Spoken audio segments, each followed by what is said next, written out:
Bonjour tout le monde, Marjorie Rosiclair.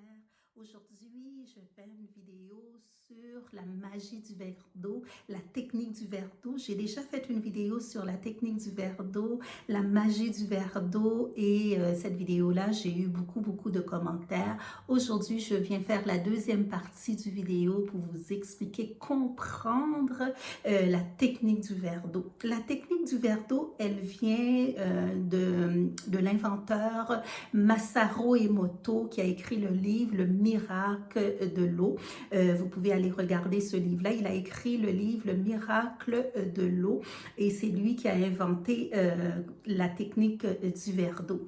La technique du verre d'eau, elle consiste à quoi? Lui, Masaru Emoto, qu'est-ce qu'il a fait? Il a pris, je vais vous montrer, il a pris deux pierres comme ça, et il a fait ce qu'on appelle des essais. Il les a pris comme échantillon pour faire une expérience.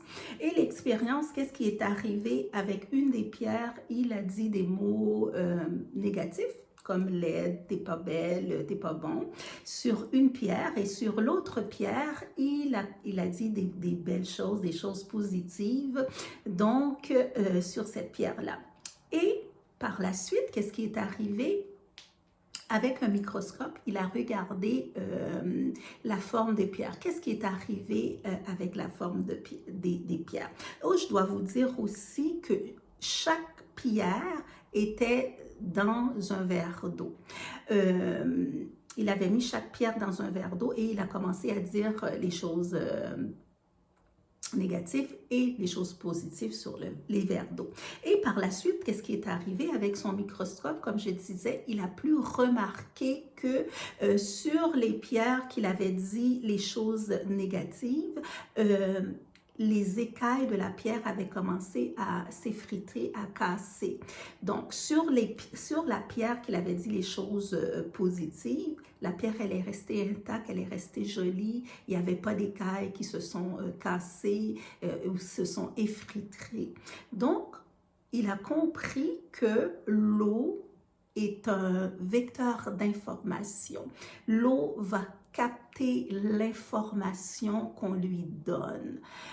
Que ça a beaucoup de sens, puisque nous, les êtres humains, notre corps est fait de 70% d'eau. Ça a beaucoup de sens. Par la suite, cette technique-là, elle a pris beaucoup d'ampleur et les gens ont commencé à utiliser la technique du verre d'eau pour résoudre leurs problèmes et pour faire en sorte que leurs objectifs soient atteints. Donc, comme vous savez, c'est une technique qui est aussi basée sur la loi de l'intention, la loi de l'équilibre. La loi de l'intention, on émet une intention à l'eau et l'eau, la magie de l'eau va prendre cette information-là et va transformer l'information. Comment ça fonctionne?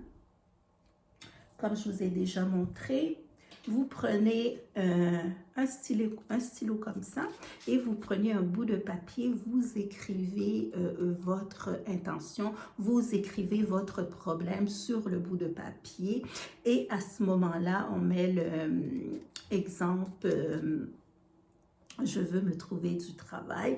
On peut écrire ça sur le bout de papier et on ferme comme ça.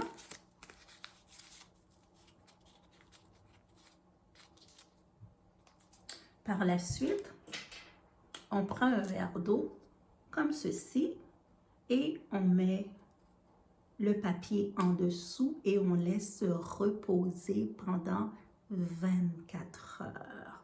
Donc, on laisse reposer pendant 24 heures le papier en dessous de l'eau. C'est comme ça que la technique, elle fonctionne. Il y a beaucoup de gens qui m'ont demandé dans les questions, est-ce qu'on peut boire l'eau? Oui, vous pouvez boire l'eau. Moi, la technique, je l'utilise aussi pendant les périodes de la nouvelle lune.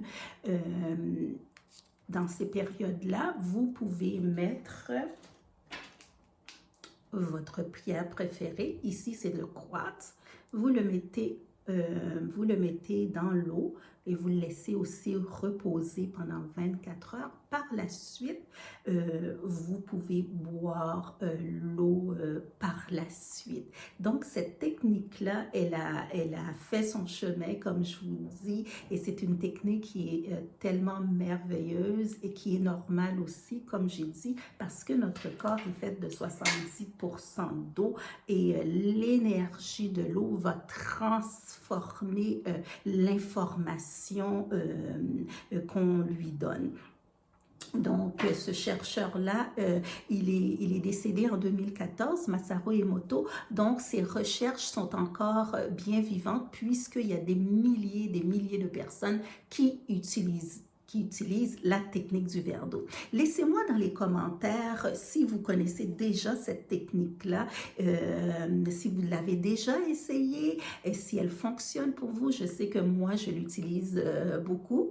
Je l'utilise à la nouvelle lune, je l'utilise souvent. Donc, laissez-moi savoir si vous utilisez la technique du verre d'eau. Laissez-moi dans les commentaires si vous l'utilisez. Est-ce qu'elle a déjà fonctionné pour vous? Je veux savoir tout ça dans les commentaires. Si vous avez aimé cette vidéo, je vous demande de mettre un j'aime. Et surtout, n'oubliez surtout pas de vous abonner à la chaîne parce que je mets des vidéos à toutes les semaines. C'est ça qui est plus important, de s'abonner à la chaîne. Je pense que la cloche, elle doit être à gauche. Mettez le j'aime et abonnez-vous à la chaîne et je vous revois très bientôt.